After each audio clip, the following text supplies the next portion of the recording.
السلام عليكم ورحمة الله وبركاته. ازيكم يا حبايبي حبيباتي، عاملين ايه؟ وحشتوني جدا.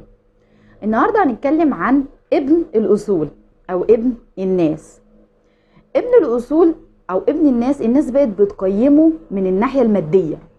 يعني ايه من الناحية المادية؟ يعني اللي معاه فلوس، اللي بيلبس براندات عامة، يعني اللي بيلبس البراند الفلاني ما هو لازم يلبس كده عشان ده ابن ناس. معاه عربية الشيء الفلاني، ده معاه عربية احدث صيحة واحدث موديل، اصلك ده ابن ناس. ده ما بياكلش غير في المطعم الفلاني عشان هو ابن ناس. ده ما بيروحش غير الكافيه الفلاني او المكان الفلاني او بيسافر الحتة الفلانية ما عشان ده ابن ناس او ابن اصول. عنده شقة في الحتة الفلانية، اصلك ده ابن ناس. ده شغال في الوظيفة عالية، لو جالك عريس لبنتك معاه وظيفة قد تقول لا ده ابن ناس، ده ابن ناس معاه فلوس عنده شقة. لا يا جماعة، المقياس المادي ده غلط. اثبتت ان حتى لو واخدة واحد غني بيبهدلك وفي الاخر بتطلقي وانتي. فما يبقاش مقياسنا مادي. ابن الاصول ده ليه كده ميزات معينة. اول حاجة اللي هو تأمنه على سرك، تأمنه على مالك، تأمنه على بيتك، تأمنه على عرضك.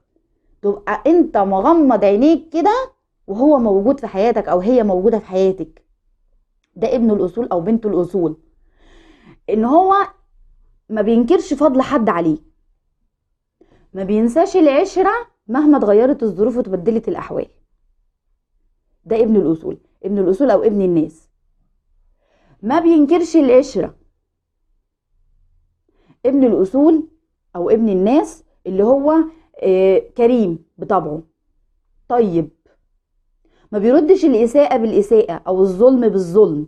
يعني أنت لو جيت أسأت له هتلاقيه يبعد عن الناس الشريرة وبيجتنبهم كده، لكن ما يردلكش الإساءة بالإساءة أو الظلم بالظلم. ولو ظلمته تلاقيه ما بيردلكش ظلمك، لكن بيستنى حقه من ربنا. يوم تجتمع الخصومة أمام الله بياخد حقه، مش ان هو بيتنازل عن حقه، لكن هو طبعه نقي وما عندوش غل ولا بيحقد على حد وبيتمنى الخير للجميع. وبتلاقيه جنبك وسند ليك وقت الشدة اكتر من الفرح، من غير انت حتى او انت ما تطلبي منه. يعني تلاقي مثلا واحدة صديقتك او اختك او قريبتك او اخوك او كده، تلاقيه جاي يقف يساندك، انت عندك مشكلة او عندك ازمة، تلاقيه جاي يقف جنبك من غير انت حتى ما ترفع سماعة التليفون وتطلبه. يمدلك العون او يقف جنبك ويساندك من غير ما يكون له مصلحة من ورا اللي هو بيعمله معاك ده، يعني مش مستني منك اي مصلحة. ده ابن الاصول. ابن الاصول بيبقى كريم جدا وطيب وخلوق كده، ويتحملك وقت ضعفك ووقت قوتك، وما عندوش مشكلة في الفلوس. انت معاك هو معاه، زي ما بيقولوا كده اللي معاه بيصب على اللي ما معهوش، بالبلدي كده. هي دي العشرة. بيبقى انسان يعني ايه، زي ما بيقولوا متصالح مع نفسه، عينه مليانه، يحب الخير للناس من غير ما يكون هو ليه فيه حاجه. يعني مش عشان انت جالك خير، لا الله جميل عشان تديني حبه او تديني حته او تعمل لي مصلحه او تاكلني اكله.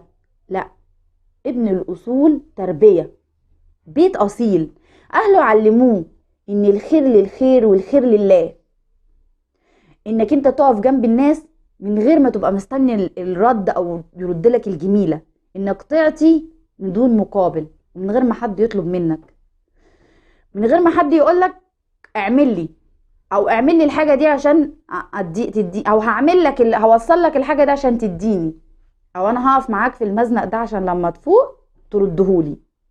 ده اهله ربوه ان هو يسندك ويسند اللي محتاج منه معونة طالما قادر. ودي اخلاقنا وده ديننا، ان احنا نعمل ونساعد بعض لوجه الله. لكن احنا في ايامنا دي دلوقتي الناس بتقيم بالفلوس.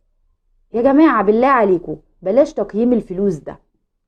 ازاي بقى بنقدر نعرف ابن الاصول؟ ما بنعرفوش بالمظاهر يا جماعة. مش لما نشوف حد زي ما قلت لكم كده معاه عربية يبقى ابن اصول، لا، ده ممكن يبقى ابن عسل. يعني فاهمين؟ مش عايزه اغلط في حد. فما نقيمش الناس بالفلوس. العشرة بقى هي اللي بتثبت لك مين الأصيل ومين قليل الأصل. العشرة اللي هو انا اعاشره بالطباع. طبعه ايه؟ ما هي الطباع دي هي التربية، وهي اللي بتبين لنا الاصل وقلة الاصل. زي زمان كانوا بيقولوا مثل كده، بيقول لك تعرف فلان؟ قال له اه اعرفه. قال له عشرته؟ قال له لا. قال له يبقى ما تعرفوش.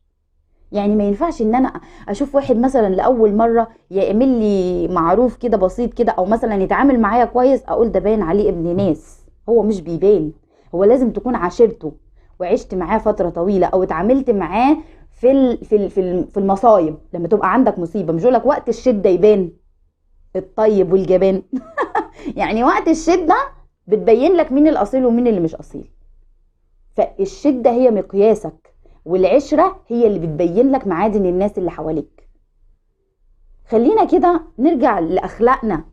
وحكايه اخلاقنا جميله، الاصيل والعشري والطيب والشجاعه والنخوه، والحاجات بتاعتنا الاصيله معرفش راحت فين. بس كل اللي انا عايزاكم تعرفوه ان ابن الاصول ما بيتقيمش بالمال، بيتقيم باخلاقه، بوقفته، بكل الحاجات اللي احنا قلناها في الفيديو. وخلوا دايما معاكم المثل اللي انا قلته. تعرف فلان؟ اعرفه. عشرته؟ قال له لا. قال له يبقى ما تعرفوش. باي. السلام عليكم ورحمة الله وبركاته.